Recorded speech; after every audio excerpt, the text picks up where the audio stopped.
ইন্দ্রনগর কার্গিল বাজার সংলগ্ন ব্রিজের পাশে একটি বাড়ি থেকে কুখ্যাত নেশার সামগ্রী বিক্রেতা সহ ক্রেতাকে আটক করে পূর্ব থানার পুলিশ। অনেকদিন ধরে এলাকাবাসীর অভিযোগ ছিল এখানে রমরমা নেশার সামগ্রী বিক্রি হয়। সে মোতাবেক রবিবার সকালে এলাকাবাসী মিলে অভিযুক্তকে ধরে পূর্ব থানার পুলিশের হাতে তুলে দেয়। এক পুলিশ কর্মী জানায়, সুদর্শন মালাকার নামে এক ব্যক্তিকে নেশার সামগ্রী বিক্রির অপরাধে আটক করা হয়। পরবর্তী সময় জিজ্ঞাসাবাদে জানা যায় অন্য কেউ জড়িত আছে কিনা তাও খতিয়ে দেখা হবে। অপরদিক থেকে এলাকাবাসীদের দাবি, অনেকদিন ধরেই ব্যবসায় জড়িত আছে সুদর্শন মালাকার। পুলিশের খবর পেয়ে নেশার সামগ্রীগুলি ঘরের পেছনে ফেলে দেয়। পরবর্তী সময় সুদর্শন মালাকার সহ ক্রেতাকেও আটক করে পূর্ব থানার পুলিশ।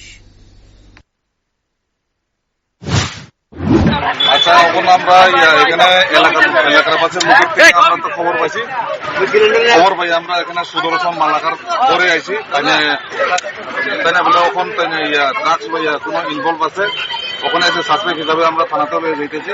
আমরা এখানে টাইমে জিজ্ঞাসা করবো, জিজ্ঞাসা করে দেখবো যে কিতা আছে কিতা নাই। স্বীকার করছে না এরকম কিছু করছে তাই তো ওখান তো স্বীকার করতেছে না, কিন্তু এলাকাবাসীর পুরো সাসপেক্ট পুরো দেখছে বলে ওখানে আমরা দেখতেছি। আমি একটু আগে আমার বাড়িতে একটা ফোন আসে, আমার এরিয়ার লোক ফোন করেছিল যে এখানে একটা হাতে নাতে ধরা পড়েছে ড্রাগের ফটো সহ। তারপর ছেলেটা নামটা মন্টু বললো। হ্যাঁ, তারপর আমরা খবর পেয়ে সঙ্গে সঙ্গে আসি, যার বাড়িতে বিক্রি হয় তার বাড়িতে আসি। আমরা এসে দেখলাম দরজাই খুলছে না। তারপর দেখলাম ঘরের পেছন দিকে একটা গর্ত করে কাঁটা গালের সঙ্গে তো বাড়ি কাঁটা গালে ফেলে দিয়েছে এবং খালি অনেকগুলি আমরা যেগুলি আমরা পুলিশের আরক্ষা দপ্তরের কাছে দিয়েছি।